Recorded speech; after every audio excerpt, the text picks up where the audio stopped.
ग्रहों का वेग।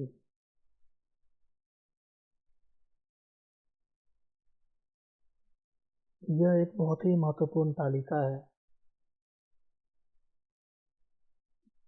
जो हमारे नवग्रह हैं इनका वेग क्या है और कितना है, ये हमारे लिए जानना और याद करना बहुत जरूरी है।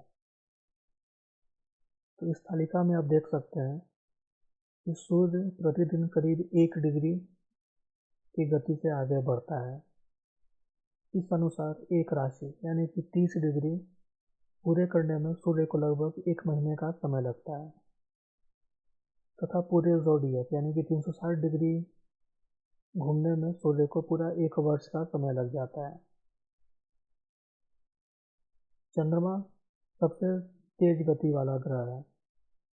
यह एक दिन में ही करीब 13 डिग्री की गति से चलता है।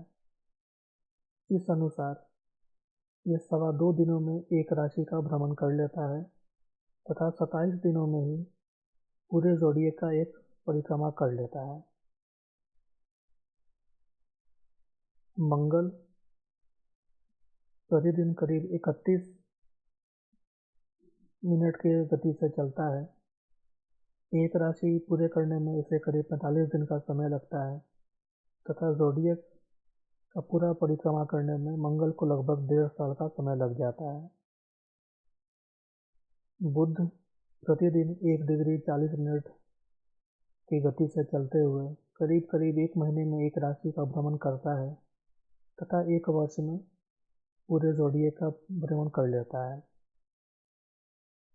गुरु की गति करीब 5 मिनट प्रतिदिन है। इस अनुसार एक राशि भ्रमण करने में गुरु को लगभग 1 वर्ष का समय लग जाता है तथा 12 राशियों में घूमने में इसे करीब 12 वर्ष का समय लगता है। शुक्र की गति भी बुध की तरह ही है, जो प्रतिदिन करीब 1 डिग्री 36 मिनट की गति से चलते हुए एक राशि 1 महीने में तथा संपूर्ण ज़ोडिएक का चक्कर 1 वर्ष में लगा लेता है। शनि ग्रहों में सबसे मंद गति वाला ग्रह है। प्रतिदिन करीब 2 मिनट की गति से ही आगे बढ़ते हुए एक राशि को पूरा भ्रमण करने में लगभग 2.5 वर्ष का समय लगा लेता है। इस अनुसार ज़ोडिएक का एक चक्कर लगाने में शनि को लगभग 30 वर्षों का समय लग जाता है। राहु केतु की दैनिक की गति करीब 3 मिनट है। एक राशि में ये लगभग 1.5 वर्षों तक रहते हैं तथा पूरे ज़ोडिएक का एक चक्कर 18 वर्ष में लगा लेते हैं।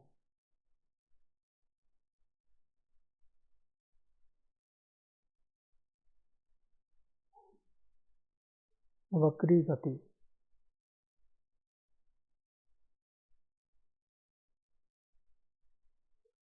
ग्रहों की वक्री गति या रेट्रोग्रेशन एक खगोलीय घटना है जब कुछ समय के लिए ग्रह अपनी वास्तविक दिशा से विपरीत दिशा में यात्रा करते हुए नजर आते हैं।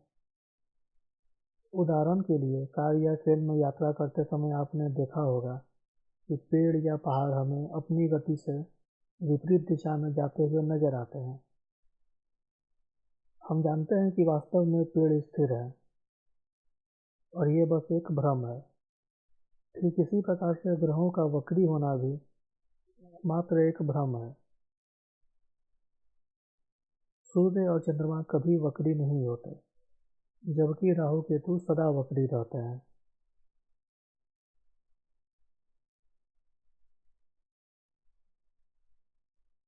डायरेक्ट से वक्री होते हुए अथवा वक्री से डायरेक्ट मोशन में आते हुए ग्रह कुछ समय के लिए ठहरे हुए से प्रतीत होते हैं। इस समय इन्हें स्टेशनरी या रुके हुए ग्रह के रूप में जाना जाता है। खगोलीय रूप से रेट्रोग्रेशन का शायद बहुत महत्वपूर्ण न हो, परंतु ज्योतिषियों के लिए यह बहुत महत्वपूर्ण है और वक्री ग्रहों का हम काफ़ी प्रयोग ज्योतिषीय गणना में करने वाले हैं। आइए इस डायग्राम की मदद से समझने का प्रयास करते हैं कि आखिर ग्रह वक्री कैसे हो जाते हैं। यह सूर्य है, यह पृथ्वी की कक्षा है और इसके बाहर यह मंगल की कक्षा है। यहाँ पर पृथ्वी को 5 बिंदुओं पर दर्शाया गया है और ठीक इसी समय मंगल को भी इन 5 बिंदुओं पर दर्शाया गया है। तो याद रखें कि हम पृथ्वी से मंगल को देखेंगे और उसके बैकग्राउंड में जो हमारा ज़ोडिएक है उस पर हमें नज़र आएगा कि मंगल कहाँ पर है। तो जब पृथ्वी इस बिंदु पर है और मंगल इस बिंदु पर है तो हमें दिखने पर मंगल यहाँ पर नज़र आएगा। अब जैसे पृथ्वी आगे बढ़ती है और मंगल भी आगे बढ़ता है, अब जब हम देखेंगे तो हमें मंगल यहाँ पर नज़र आएगा। इस तीसरी स्थिति में जब हम देखते हैं तो अब हमें एक भ्रम होता है कि जैसे मंगल आगे बढ़ने के बजाय पीछे आ गया है। इसे ही वक्री गति कहते हैं। और आगे बढ़ते हैं तो क्योंकि पृथ्वी सूर्य के ज़्यादा निकट है, इसकी कक्षा छोटी है, इसलिए पृथ्वी मंगल पे से आगे निकल जाती है और इस समय हमें मंगल वक्री होता हुआ नज़र आता है। पर कुछ समय के बाद यह भ्रम खत्म हो जाता है और हमें फिर से मंगल अपनी सही दिशा में जाता हुआ दिखने लगता है। इसी प्रकार से यह वक्री गति का सिद्धांत कार्य करता है।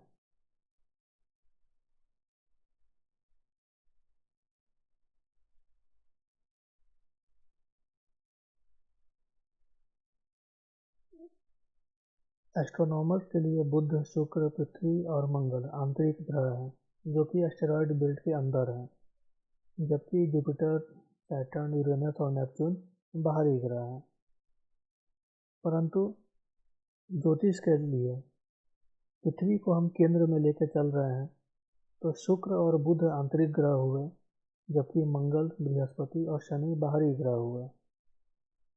आंतरिक ग्रह यानी कि बुध और शुक्र तब वक्री होते हैं जब वो सूर्य से अपने सबसे अधिक दूरी पर पहुंच जाते हैं। वहीं जो बाहरी ग्रह हैं मंगल, बृहस्पति और शनि, वह तब वक्री होते हुए नजर आते हैं जब पृथ्वी उन्हें कक्षा में पीछे छोड़ देती है।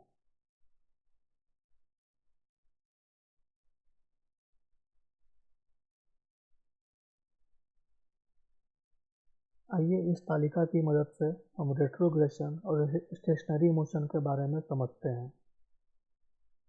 तो हम पहले ही बात कर चुके हैं कि सूर्य और चंद्रमा कभी भी वक्री नहीं होते और राहु केतु तो हमेशा ही वक्री रहते हैं। तो बच गए बाकी के 5 ग्रह। मंगल जब वक्री होता है तो करीब 80 दिनों तक वक्री ही रहता है और जब वक्री से डायरेक्ट मोशन में आता है तो करीब 3 दिनों तक स्टेशनरी यानी कि रुका हुआ नजर आता है। इसी प्रकार से मंगल जब डायरेक्ट वक्री भी होगा तो उस समय भी 3 दिनों के लिए स्थिर हो जाएगा। बुध 24 दिनों तक वक्री रहता है और 1 दिन के लिए स्थिर होता है। गुरु जब वक्री होता है तो करीब 120 दिनों तक वक्री रहता है और अपनी गति को बदलने से पहले 5 दिनों के लिए स्थिर हो जाता है। शुक्र 42 दिनों के लिए वक्री होता है और 2 दिनों के लिए स्थिर होता है। शनि जब वक्री होता है तो करीब 140 दिनों तक वक्री रहता है तथा रेट्रोग्रेड और डायरेक्ट मोशन के बीच जब इसका मोशन चेंज होता है तो लगभग 5 दिनों तक शनि स्थिर यानी कि स्टेशनरी हो जाता है। यह भी एक बहुत ही महत्वपूर्ण तालिका है। इसको समझना व याद करना सभी ज्योतिषियों के लिए बहुत आवश्यक है।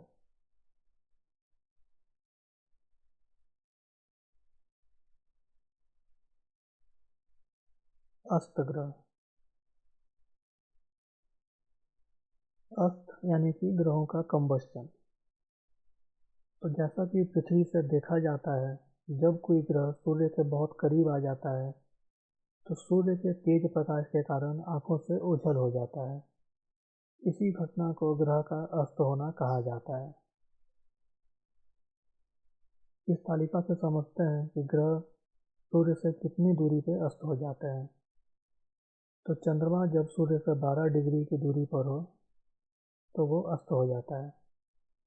अमावस्या के दिन यही होता है जब सूर्य और चंद्रमा के बीच की दूरी 12 डिग्री से कम हो जाती है तो चंद्रमा आंखों से ओझल हो जाता है। मंगल जब सूर्य से 17 डिग्री की दूरी पे आ जाता है तो अस्त हो जाता है। बुध जब डायरेक्ट मोशन में हो तो 14 डिग्री और जब वक्री गति में हो तो 12 डिग्री पर अस्त हो जाता है। जुपिटर सूर्य से 11 डिग्री से कम दूरी का होने पर आंखों से ओझल हो जाता है। शुक्र जब सूर्य से 10 डिग्री से कम पर हो जाए तो अस्त हो जाता है। वहीं अगर शुक्र वक्री हो तो ये 8 डिग्री पे अस्त हो जाता है। शनि डायरेक्ट मोशन में सूर्य से 15 डिग्री की दूरी होने पर अस्त हो जाता है।